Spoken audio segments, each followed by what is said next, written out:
students, today we are going to discuss the remaining portion of chapter number 5 Morphology of Flowering Plants। जैसे कि हमने जो previously जो plant के जितने भी पार्ट्स होते हैं फ्लावरिंग प्लांट के उसके बारे में बात की थी, जिसमें हमने रूट, स्टेम, उसके लीव्स के बारे में बात की। लेकिन आज जो हम टॉपिक स्टडी करेंगे वो है फ्लावर।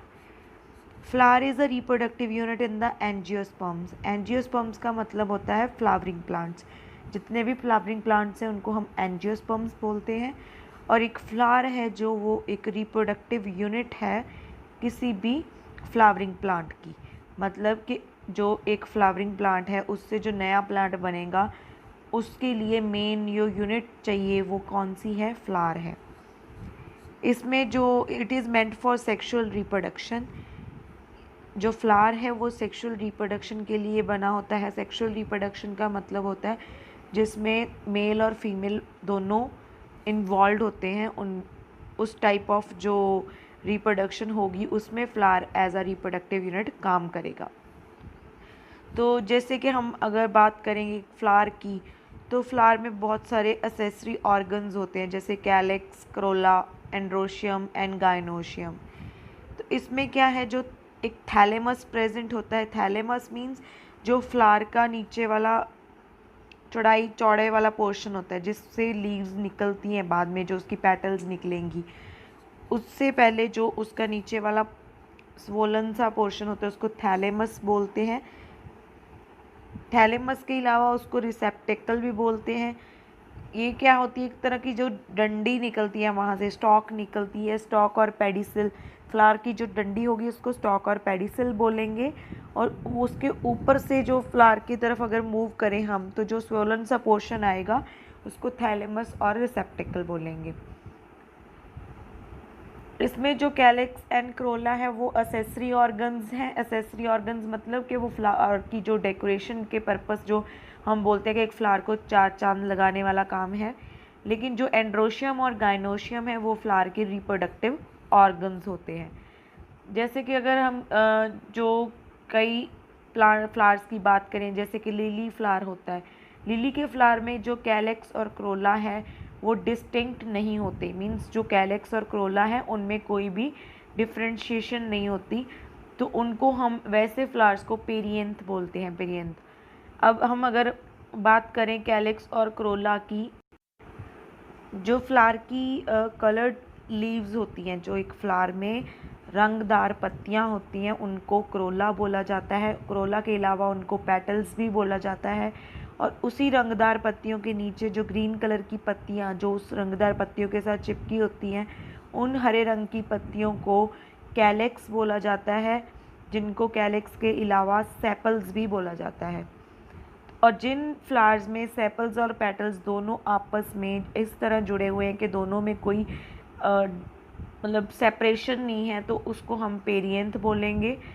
अगर किसी फ्लावर में एंड्रोशियम एंड गाइनोशियम, एंड्रोशियम का मतलब होता है male part of a flower, gynoecium होता है फीमेल पार्ट ऑफ फ्लावर और female reproductive organ of flower.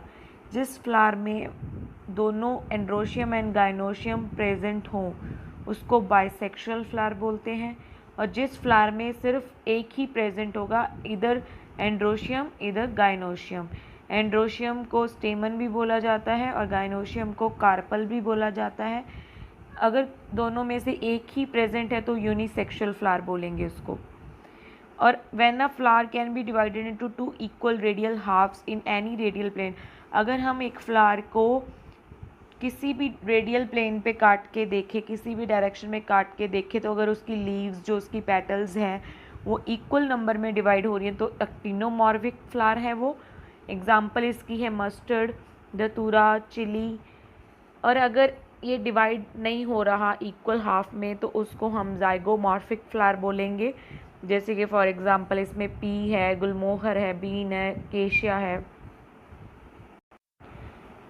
अब जो ये डायग्राम दिखाया गया है फिगर 5.13, इसमें पोजीशंस दिखाई गई हैं फ्लोरल पार्ट्स की थैलेमस के ऊपर में।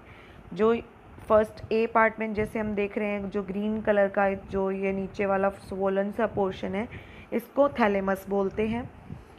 इसमें क्या है कि जैसे in the hypogynous flower the gynoecium occupies the highest position while the other parts are situated below it. जो बीच में इसके दो ए वाले डायग्राम में हम लेमन येलो कलर का पोर्शन देख रहे हैं वो गाइनोशियम है। Gynoecium means female reproductive part of a flower. अगर जो फीमेल रिप्रोडक्टिव पार्ट है वो ज़्यादा उभर के बाहर को आ रहा है और बाकी जो पार्ट्स है वो नीचे की तरफ दबे हुए हैं तो ऐसे फ्लावर को हाइपोगाइनस फ्लावर बोलेंगे। इसमें जो ओवरी है, ओवरी मीन्स जो फीमेल पार्ट में ही ओवरी प्रेजेंट होगी तो ओवरी क्या है, सुपीरियर है। सुपीरियर मीन्स वो ऊपर की तरफ है, वो सुपीरियर उनको जो कवर कर रही है बाकी पार्ट्स को, और बाकी पार्ट्स क्या है, इन्फीरियर है। अब जो बी और सी डायग्राम दिखाया गया वो पेरीगाइनस फ्लावर्स है। If a gynoecium is situated in the centre and other parts of flower are located on the rim of thalamus almost at the same level. जब बाकी पार्ट और gynoecium वाला part दोनों same level पे हैं तो ऐसे फ्लावर को पेरीगाइनस फ्लावर्स बोलेंगे। और जो इसमें ओवरी है वो हाफ इन्फीरियर बताई जाएगी। और जो एपिगाइनस फ्लावर है उसमें जो margin of thalamus grows upward, इसमें क्या होगा कि जो थैलेमस की मार्जिन है वो इतनी ज़्यादा अपवर्ड ग्रो कर जाएगी कि उसके जो ओवरी है वो उसको पूरी तरह कवर कर लेगी। तो इसमें जो ओवरी है वो इन्फीरियर रह जाएगी, सुपीरियर नहीं है, क्योंकि वो बाहर को निकल के ही नहीं आएगी, वो नीचे ही दबी रह जाएगी।